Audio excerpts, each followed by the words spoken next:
Tātad mēs esam komanda Rīga rullē. Uzreiz ķersimies pie lietas.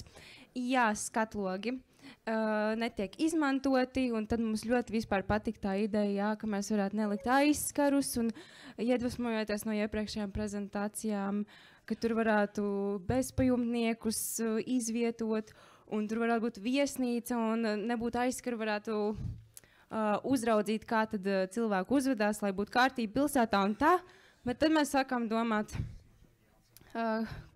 vai īpašnieks būs atvērts šādai idejai. Un tad mēs nonācām līdz tam, ka mēs veidosim šādu platformu, Nomas Tinderis. Šeit mēs redzam nelielu prototipu, ja tā var nosaukt, kur tiek veidot divi profili. Viens no profiliem ir izīrētājiem, viens īrniekam, un šādā veidā, ņemot vērā šī piezīme, kas te pierakstīta, pašvaldībai veicinot īpašniekus uz izīrēšanu par pašizmaksu vai nelielu izmaksām, lai tas būtu vairāk pieejams, vai dot nodokļa atlaides.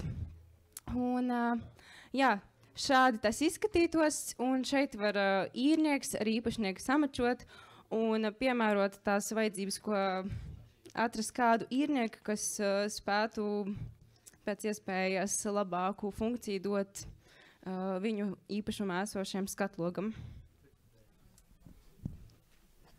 Tā, nu turpinot ar fórumēku. Tagad tas būs pēc 10 gadiem, Real Balticam jau vajadzētu būt gatavam. Un mēs izdomājām to, ka no Aspazijas bulvāra līdz Real Balticam iestāds tā kā Highlines, pa kuru varēs pārvietoties ar kājām, ar skūteriem, ar velosipēdu.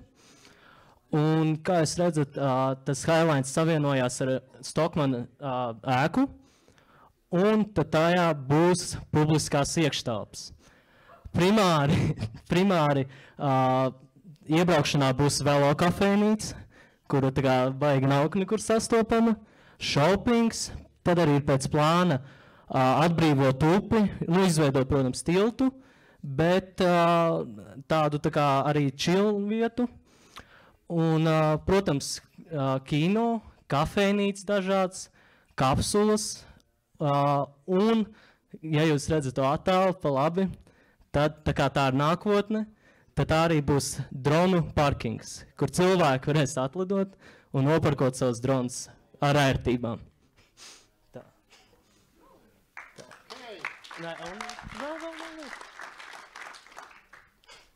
Tātad mūsu trešais plāns attīstībai šajā laukumā ir veidot publisku skvēru. Par šo mēs novienojāmies visātrāk.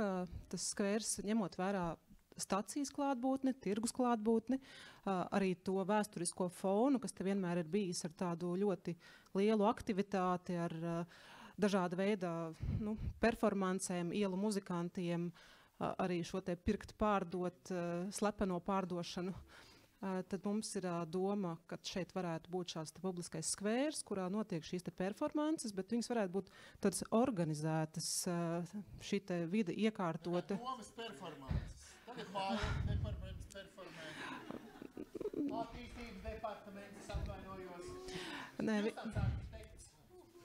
Jā, mēs viņus organizēsim, un tā organizācija vairāk notiktos ar tādu apstādījumu un labiekārtojumu palīdzību, veidojot varbūt tādas tā kā kabatiņas, lai nav gluži tā, ka visi saskrien centrā un tagad performēs uz vēl paraušanu, bet jā, tad ir šīs te kabatiņas, kurās varbūt tās var tā vairāk skatuviskāk izpildīties, un tad atkal otra šī te nomierinošā funkcija, kas varētu atkal vairāk uz pēcpusdienu strādāt, kad ir šī te strūklaka, kas ir tā sausā strūklaka, un tad, lai šo vidi atkal varbūt vakara pusē nomierinātu, tad pēc vajadzības to strūklaku ieslēdz, izslēdz, un veidojās atkal tāda nomierinošā performance, kas ir ūdens. Jā, un neliels komentārs.